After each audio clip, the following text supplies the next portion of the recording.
a defining moment for our country. How do we as a nation look at nations around the world? How do we determine whether they are police states or whether they are fair to their citizens? We judge them by how they hold those that are the officers of the state accountable, whether citizens are allowed to question and seek redress and find out if they're valid or if they're not. What the Michael Brown case has done is brought that home to America. How do we deal with policing?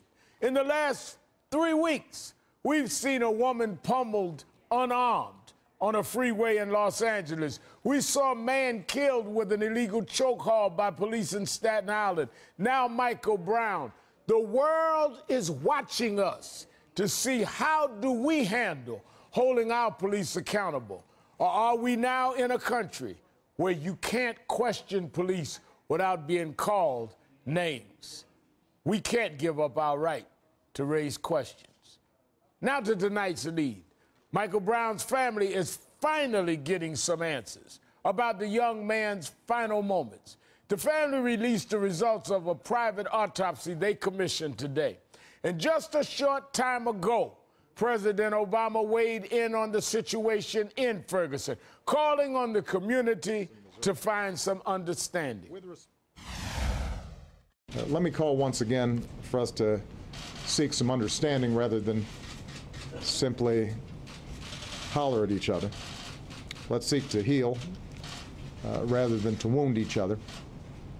As Americans, we've got to use this moment to seek out our shared humanity that's been laid bare by this moment. The potential of a young man and the sorrows of parents, the frustrations of a community, the ideals that we hold as one united American family. The nation needs to heal. But as we move forward, there's still so much more we need to find out about the shooting of Michael Brown. Today we heard from Dr. Michael Baden, the former chief medical examiner for New York City, who conducted the autopsy on behalf of Michael Brown's family. Here's what he found. There's 6 bullets struck him.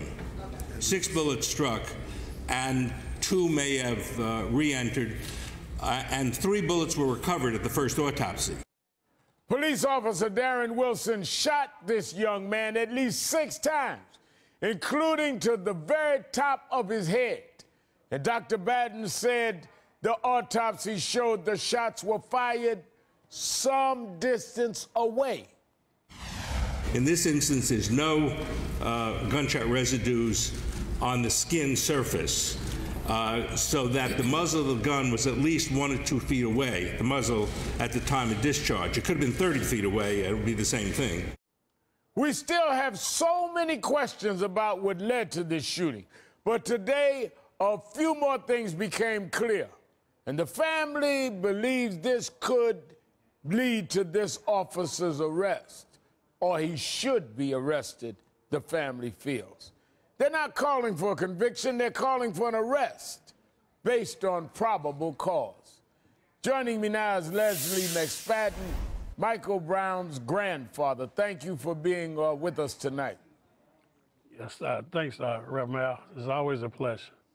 You know, Lesley, this is obviously such an emotional day with the release of the results of the autopsy. How did it feel to you as the grandfather getting that information? Well, with me, it's vital because somewhere down the road, we can find peace with knowing that my grandson was shot 6 times, twice in the head. And can the world, the country, imagine that he hollered, screamed, and I wish I could have been there to take some of them for him. What did you think of the fact that there hasn't been an arrest yet after this autopsy's come out? You know, it's 1,000% wrong. So if you take the scenarios and turn them around, if I was to go out there and brutally murder somebody and shoot them 6 times, just wonder and just think, would I be incarcerated? The answer is yes. Do you have a message for those who are investigating this case? Yes, I do. Yes, I do. Any one of the investigators that's actually doing this case, I know there's one thing that you need to remember. There ain't but one thing you need to remember, and that's that you're a grandfather. You may be a grandfather, and if you do the right thing, then justice will become for my grandson. You know, I want to pray for you some more of what the president said about his role here. Here he was earlier today. It's hard for me to address a specific case beyond making sure that it's conducted in a way that isn't transparent, where there's accountability, where people can trust the process, hoping that as a consequence of a fair and just process, you end up with a fair and just outcome. Is it any comfort to you as the grandfather that the President of the United States is watching this case himself? Yes, it is. It's very important. My president is the president of the whole free world. You know, America is built on people coming together at times like this. And now's the time for my president to step forward. And also, Reverend, I want to say this to my president. I voted for you, so you'll be able to vent with me. All right. Lesley McSpadden, and thank you for being with us tonight. And our prayers continue to be with you and the family as we have talked to you and been there with you, just seeking justice. Now, let me bring in Charlie Dooley, the St. Louis County Executive. I want to thank you again for being here tonight. Glad to be here, Reverend. Now, being the executive of the county, we just heard from Michael Brown's grandfather. This family wants to know, why hasn't there been an arrest? What can you tell them? Well, again, I'm hopeful that the criminal investigation that the FBI is doing at this time, and with Eric Holder coming in Wednesday, they will bring this to some kind of conclusion. That's my hope. I can't express the sadness I am about this situation and where we are as a country. This does not represent the St. Louis metropolitan area. This is one area that impacts this entire country. Now, you know, Dr. Bodden, who did the autopsy for the family, talked today about how important it is to get information to the family. Listen to this. Medical examiner and chief medical examiner in New York City for some 25 years as I worked there. We had a number of these encounters. And what we found in New York City was that the sooner the information goes out, the sooner the family is talked to. The family has a right to know how their loved one died. This calms community and family concerns over cover-up or not getting told the truth. I mean, would the family have more confidence in the investigation if more information had been forthcoming?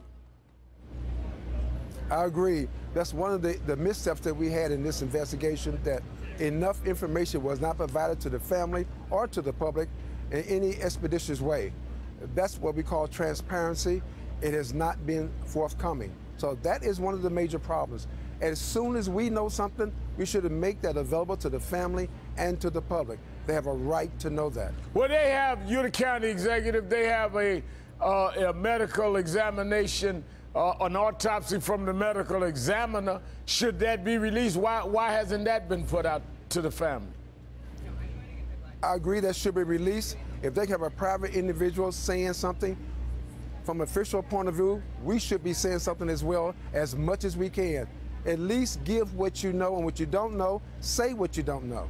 Now, there's been a lot of talk today about the National Guard coming in. Could you explain to us what their role exactly is going to be now that they have been brought into Ferguson? It's my understanding that the National Guard has nothing to do with the security of the Ferguson area. They only have respect for the command post itself, where the command individual and the media are. They're just there to secure that activity, and that's all they're here for. So they're only there for the command post area, not the general community. And you again— That is correct. You again, as county executive, do agree the county should release to the family their medical examination. The family now has its own private one, and the federal government is doing one.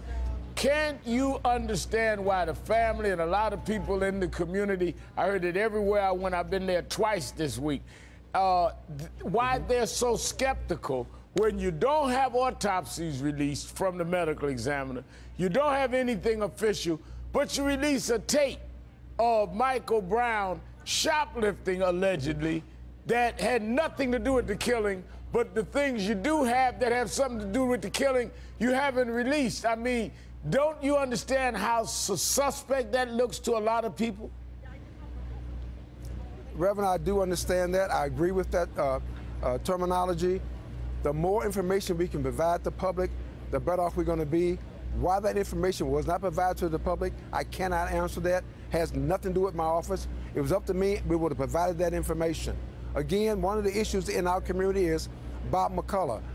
We have the community, the African-American community, have no confidence in his commitment to justice in this community and in this event. His past history has indicated he is not trustworthy going forward. Wow. I believe he needs to step aside and let a special prosecutor, either from the state or the federal government, but not his office, should not be in charge of this prosecution. So you're saying, as the St. Louis County executive, that you agree that Mr. McCullough, the St. Louis County prosecutor, should not handle this case?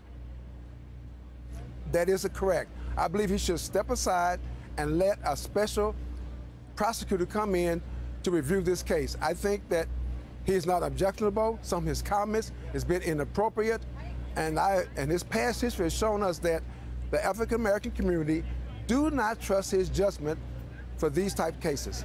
Well, that's powerful. Thank you, Charlie Dooley. We'll certainly be talking throughout this case. Thank you for your time tonight. Coming up, should there be an arrest? Now that the autopsy's out, the key question is there probable cause to arrest the officer that killed Michael Brown? Plus, big news tonight, Attorney General Eric Holder is going to Ferguson. What will happen next with the investigation? And we'll look at the evidence, what we know and how much more that we don't know. It's all ahead. Please stay with us. To a community in Ferguson that is rightly hurting and looking for answers, let me call once again for us to seek some understanding rather than simply holler at each other. Let's seek to heal rather than to wound each other.